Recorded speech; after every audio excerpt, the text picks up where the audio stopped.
let's see if this goes better than the last recording that I attempted on this. Well, I had some time to think about it anyways, so let's make this one a little better than version 1. Or 1.5, whatever the hell you want to call it. Welcome to Punisher the Platoon number 1. Written by Garth Ennis, and Parlov is your artist. Basically, let's get into it. This is a tale of Vietnam. As the joke says, hey, I think Vietnam is what we had instead of happy childhoods. Well, you get the idea. Basically, all the kids that went to Vietnam left one America and came back to a different America. This is the story of the Vietnam veterans, as told through the Platoon. And here's your general drift. This story does not cover the origin of Frank Castle. There's been stories done before that, I believe Punisher Born. This covers his very first command, his first tour of duty.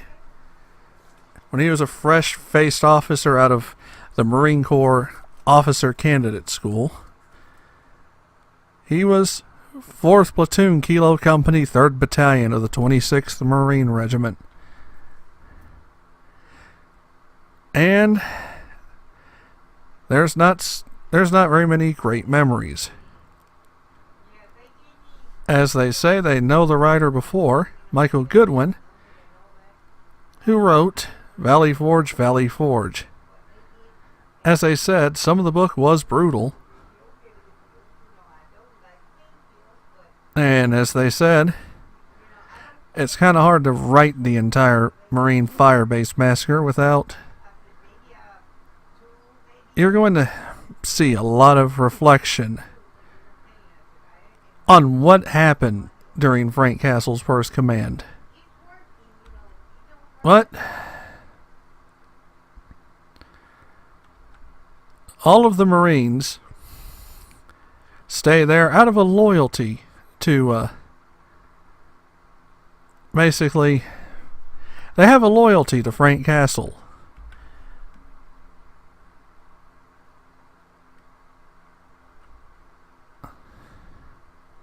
As they said,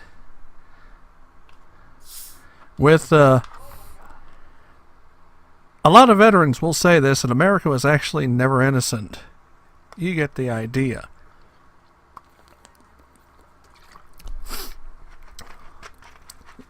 Garth captures the veteran mentality of the Vietnam veterans that served in the 1960s to early 1970s. A lot of these men hold a different view than the flower children, who grew into the yuppies of the 80s. They're very sardonic, they're very hard-assed, hard-nosed. They hate life. Well, they don't hate life. They have a more realistic view that life isn't sunshines and roses. Now, the writer himself was too young for the draft, and he writes about Valley Forge, the fire base, and the Punisher, where, of course, he reiterates, for anyone that's not paid attention to the origin story, Frank Castle does have his family killed in front of him by mafia hitmen because they were about to testify. Basically, it's not hard to find the roots of what he does in his current tour of duty, which he's currently on, which is killing everyone that's a criminal. But they do ask, he had a chance in 68. Before he went to war again, I want to say they sent him back in 69, 70 of the origin story, where he's Captain Frank Castle. As he puts it in this book, all he did was write the ending.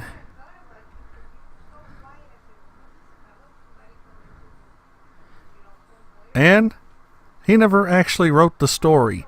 The story is what Garth is pursuing, and what Parlov draws here pretty beautifully. Of course, we have the wonderful Jordi Belair coloring this entire book. And Goran Parlov and Garth Ennis. This chapter is Crack the Sky and Shake the Earth. This is 4 Kilo. And they're defending at Khe Sahn, 861. Horse.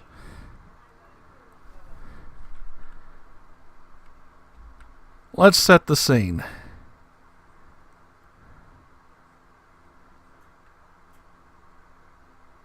Unenthusiastic Marine unit.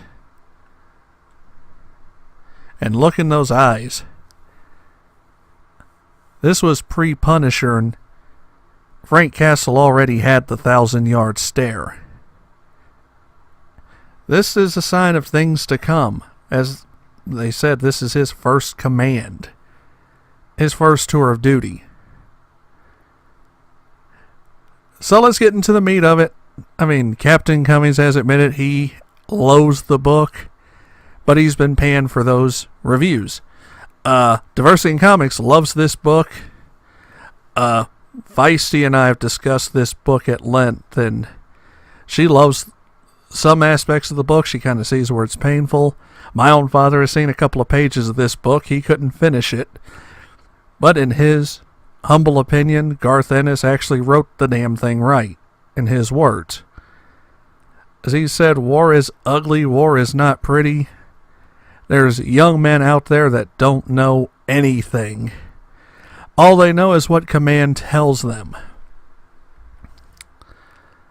And as they set the scene, Khe Sahn was one thing, but 3 clicks away from the main combat base, which for those that are wondering what's 3 clicks, 3 kilometers. Every Marine Corps unit, every military unit in general. Kilometers, we go by units of 10.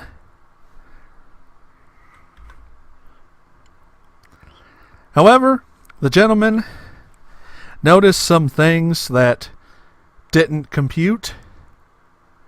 1. The sergeant didn't call him sir. Most officers that are fresh out of school, the butter bars, you call them sir. But if you notice, Frank didn't give a shit. And 2, he didn't wear his bars on the front line. He already knew not to. The reason being in Vietnam is if you wore your officer insignia, the Viet Cong knew, that's the person I shoot first. I shoot the officer, the units go into disarray. Marine Corps is a little bit different. Even if you shoot the officer, the unit's not going to go into disarray. But it is going to be a hell of a time. Undisciplined Marines are a scary thing. Now, things are established in this first tour of duty that are pretty much canon with Frank Castle as the Punisher. He knows everything because he makes it his business to know. And as he answers, he has 0 combat experience at this time. And he does the one thing that will get an officer in good with his Marines. He's saying, I'm relying on you to show me the ropes. Anyone that's a prior service veteran, like Douglas Ernst, Diversity in Comics, even Captain Cummings will tell you, you have an officer that says, I'm going to rely on my enlisted men. That's one of 2 officers.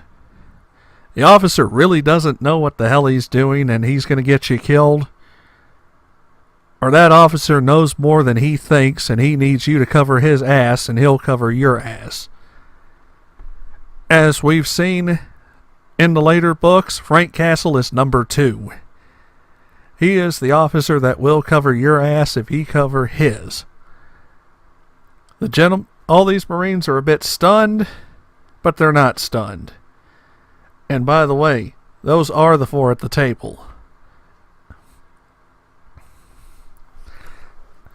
Basically, assessment, 28 men.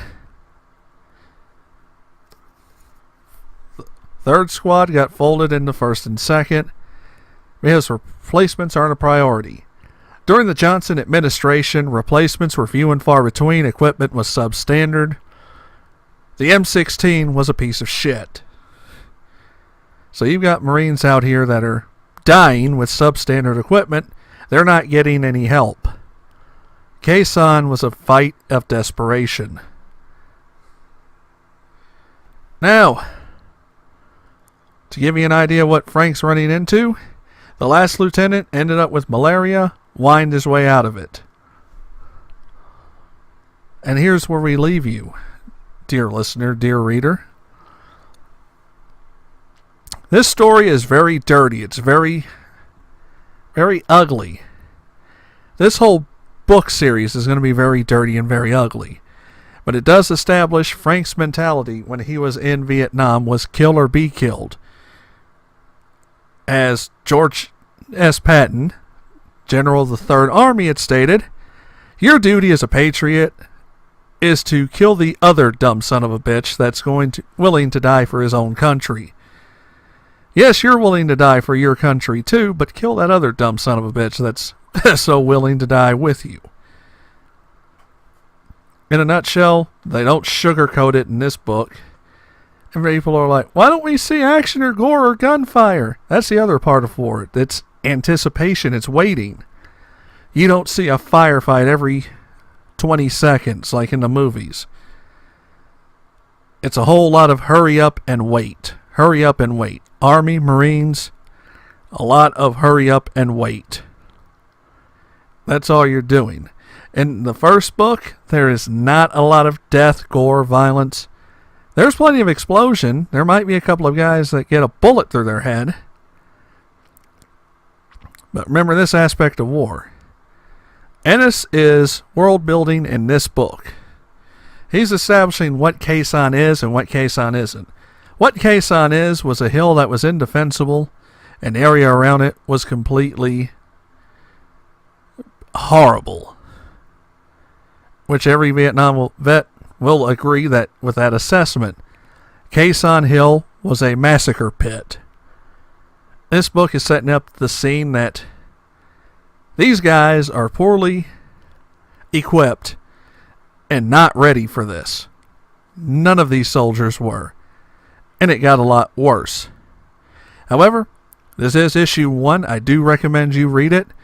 The series is coming to an end today, actually.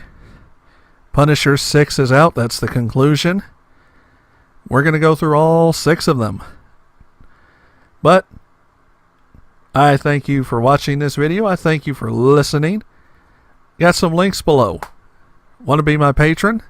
Click that too. Follow me on Twitter. Go to our website. We'll get some stories up soon. Or we're on iTunes. Podcasts. Listen to us. I thank you. And have a good one.